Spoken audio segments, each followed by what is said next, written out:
Baik, bismillahirrahmanirrahim. Assalamualaikum warahmatullahi wabarakatuh. Alhamdulillah rabbil wassalatu wassalamu ala asrofil anbiya'i wal mursalin wa ala alihi wa sahbihi ajmain. Rabbi shrah li sadri wa yassir li amri wahlul 'uqdatam min lisani yafqahu qawli.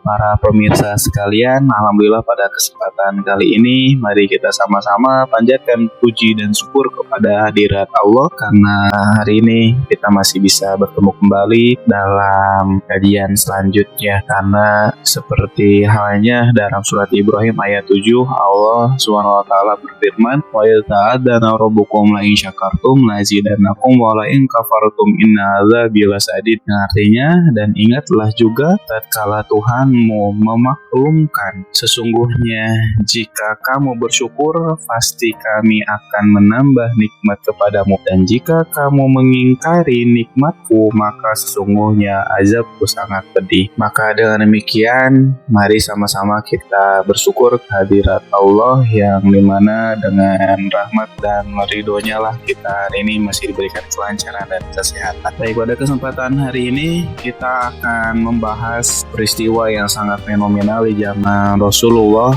Pada waktu itu ada peristiwa hijrah, dan peristiwa hijrah ini merupakan tonggak perjuangan umat Islam untuk selanjutnya mereka tidak hanya dikagumi oleh kawan tapi juga disegani oleh lawan. Peristiwa hijrah sampai kapanpun akan tetap relevan atau cocok dikaitkan dengan konteks ruang dan waktu sekarang ataupun yang akan datang. Nilai-nilai yang terkandung dalam peristiwa hijrah itu akan tetap kontekstual, dijadikan rujukan kehidupan. Banyak sekali hikmah yang dapat dipetik dari peristiwa tersebut. Di antaranya, pertama, hijrah merupakan perjalanan mempertahankan keimanan karena iman para sahabat sudi meninggalkan kampung halaman, meninggalkan harta benda mereka karena iman mereka rela berpisah dengan orang-orang yang dicintai yang berbeda akidah.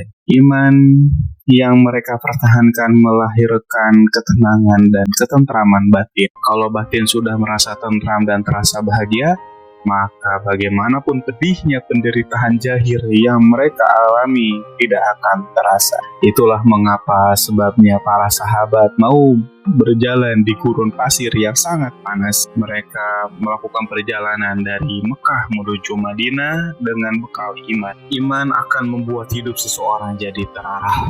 Kekuasaan dan kebebasan berpikir harus ada imannya. Allah tidak hanya menganugerahkan akal pada manusia, tapi juga hati. Kita memang butuh ilmu pengetahuan dan teknologi yang diimbangi dengan keimanan yang akan membuat manusia semakin sadar akan hakikat dirinya. Timbul pengakuan sebagaimana tersebut dalam surat Ali Imran ayat 191.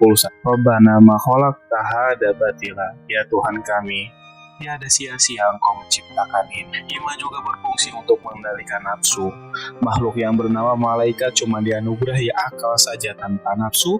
Karena itu tidak ada malaikat yang mendurhakai Allah, sehingga wajar kalau tiap hari berbuat baik. Sedangkan manusia diberi kedua-duanya, akal sekaligus nafsu. Jika akal yang menguasai dirinya, maka kebenaran akan menang dan meningkat ke derajat malaikat. Namun kalau nafsu yang mengendalikan dirinya, maka sifat-sifat binatang yang menghiasi perlakuannya, sehingga ia turun derajat ke tataran binatang. Hal ini seperti yang difirmankan oleh Allah dalam surat At-Tin ayat 4 dan 5 yang berbunyi, laqad khalaqnal insana fi ahsani taqwim tsumma radadnahu asfala safilin, yang artinya sesungguhnya kami telah menciptakan manusia dalam bentuk yang sebaik-baiknya dan kemudian kami kembalikan dia ke tempat yang serendah-rendah. Yang hikmah yang kedua adalah bahwasanya hijrah merupakan perjalanan ibadah. Pada waktu hijrah, dorongan sahabat untuk ikut tidak sama.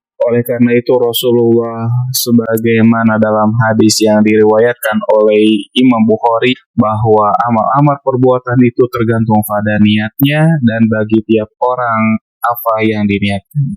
Kemudian hikmah ketiga adalah bahwa hijrah adalah perjalanan ukhuwah. Kita bisa menyimak bersama bagaimana penduduk Madinah menyambut orang-orang Mekah sebagai saudara. Kemudian mereka bergaul dalam suasana ukhuwah yang berlandaskan satu keyakinan bahwa semua manusia berasal dari Nabi Adam dan beliau diciptakan dari tanah.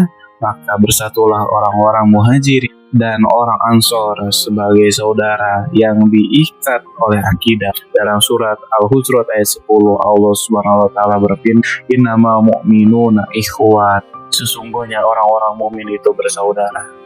Dan kaum Muhajirin dan Ansor ini mendapatkan jaminan dari Allah akan masuk surga sebagaimana dalam surat At-Taubah ayat 100, Allah Subhanahu wa taala berfirman, "Wasabiqunal awwaluna minal muhajirin wa ansari walladzina tabauhum bi ihsani radhiyallahu anhum wa radu anhu wa anzalahum jannatin tajri tahtal anharu khalidina fiha abada dalikal fawzul adim."